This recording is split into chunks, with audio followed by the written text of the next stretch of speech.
Hey everybody, Ronaldo Woffman here on behalf of Global Truss America and Duratruss. So if you've watched my video series, and if you haven't, make sure you guys subscribe to my channel. But if you've been keeping up, you know that I hate two things. One, I hate cables everywhere, especially when you've got a really gorgeous truss display everywhere. Two, I hate tripods. But unfortunately for us DJs, well, they're kind of a necessary evil. You know, unless you're flying your speakers, you can't have your speakers on the floor. You don't want to have them on the table. So unless you're doing totems or flying them, you're pretty much stuck with having them on a tripod. But what if there's a better way? Well, if you've been floating around the trade shows, you may have seen that some people will have the little speaker brackets and the speakers goes on the side, and they look great. The problem is that they're not exactly roadworthy. You know, I've seen several of those speaker brackets, and I just would not trust my heavy speakers with them. Well, Global Truss came up with this. This is a heavy-duty speaker bracket for your tripod system. This is the DT F34 SPK MT, and we're just going to call it the DT F34 speaker mount. So let's take a look, see exactly how well built this is, how easy it is to put together, and man, does it look good. What makes the DT F34 speaker mount better than the alternatives out there? Well, let's go to look at the construction. This thing is solid. You can see here we've got the speaker mount, which can actually come off. So if for any reason you need to get, another mount put in, or this gets chipped or whatever, you can easily swap it out. And Global Truss always carries parts, of course. But let's start at the most important part, and that's what's holding all that weight. We've got two of the narrow clamps. Now, each one of these narrow clamps is rated for 200 kilograms, which is 440 pounds.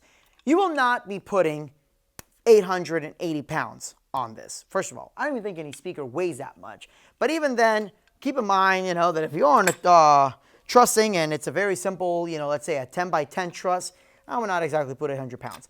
But it doesn't matter because there's no speaker that we're going to put in here that weighs that much. The average powered speaker is between 30 to maybe 80 pounds, 90 at the most. And I've put my Yamaha DSR 115s on here. Those guys weigh quite a bit. I've put, other manufacturers. I've put everything from American Audio to EV, even some of my Yorkville rigs on here, and this holds it. But what's great, and part of the reason of why they use these narrow clamps, is because if you want to hang your speaker, let's go ahead and do that real quick. We're going to hang our speaker mount right here, right? Let's say this is a good head level. We want to make sure that we can get around these welds without destroying the welds themselves, which a lot of people do that without even realizing it. So it's good to know that if, God forbid, one of these clamps gave out, this clamp alone could hold the weight of that speaker. But safety first, we've got two holes here that you can actually put your safety cable through and lock it in. So again, we've got just the perfect height or length coming out of the speaker mount. So I can put my 15-inch speakers here with no problem. And again, I've put many speakers from many manufacturers on here. And when I first saw this, I didn't know this was going to clear it. Trust me. And when your average speaker is about this wide, you've got enough room that you can turn your speaker here, go in that way, whichever way you want. So why this? Why reinvent the wheel? We have tripods. Tripods work, right? You can scrim them. I don't like scrims. Everybody knows that I hate scrims. I'm not going to lie about it. But even then, why reinvent the wheel? Well, because it looks cleaner. If you have a beautiful trade show setup, and I just did one this past weekend. We had pipe and drape. We had our school, for schools only banner. We were advertising to all the schools in that county. I needed to make sure that our setup looked different. It looked cleaner, but more importantly, it looked different than the rest of the crowd. One of the biggest questions that I got when I was showing this at DJ Expo and a couple other trade shows was, what kind of setup could you put this on? Well, pretty much if you're doing a 10 by 10 goalpost, or if you're doing, trussing and any kind of truss setup, you can put this on. A totem, however, really presents some difficulties because once you put a speaker on here, it's going to become very side heavy. So even if you have a very heavy base plate, you still have maybe 30, 40, 80 pounds pulling down here. So I wouldn't necessarily recommend a totem, maybe if it's a smaller speaker and you've got like a 3 by 3 base plate. But I'm going to tell you the same thing that I tell everybody. You got to know what you're doing when you're playing with stuff like that. So the best way that I would really be able to answer that is, yeah, you can use it for any truss setup you can imagine. I've done it for the goalposts. I've done it for simple trade shows. I've done it for trussing that goes all the way around the room. But the most important part is that I always make sure that I have it counterbalanced and I have enough weight at the bottom to keep it steady. Your mileage may vary, and what you do is your responsibility. As with any truss product, make sure that you research extensively, and if you don't know, ask a professional rigger, or better yet, ask the people at Global Truss, and they can tell you good idea, bad idea. And if they say bad idea, don't do it.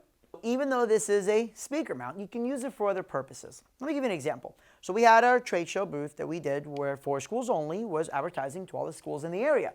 It was a 10 by 5 because we needed to have our banner and just some lights, and then of course we use these for the speakers. But then after everything was said and done, we wondered, maybe we wanted to put a gobo projector in there. Ultimately, we didn't because I only had 2 of these and we had our speakers on each side. But looking back, I wish I had bought more of these because then I could have put these on the other side, put this mount, which we all know what this is.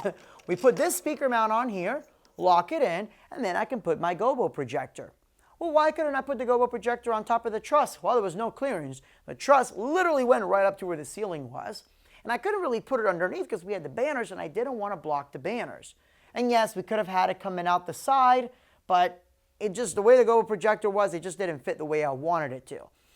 So this is really cool because especially if you have the old school Source 4s, like 750 watt or 575 watt, you may not want that much heat near the rest of your lighting or banners or pipe and drape. So again, you can mount it like this, just to do something a little bit different. Or if you have your real cool truss setup and now you have your lasers and you want to have your lasers pointing out safely, of course, above the crowd. Again, just a really unique way of expanding your show and doing different things to make your setups unique than the competition. Give these a try. You're going to love them. These are the DT F34 SPK/MT. We're just going to call them the DT F34 speaker mounts from Duratruss / Global Truss America. You're going to love them. These things are awesome. My name is Arnaldo Wofferman. Thank you all so much for tuning in. And as always, hit that subscribe button, hit the little thumbs up button, like, share with your friends. Thank you so much. Have a great evening, and God bless.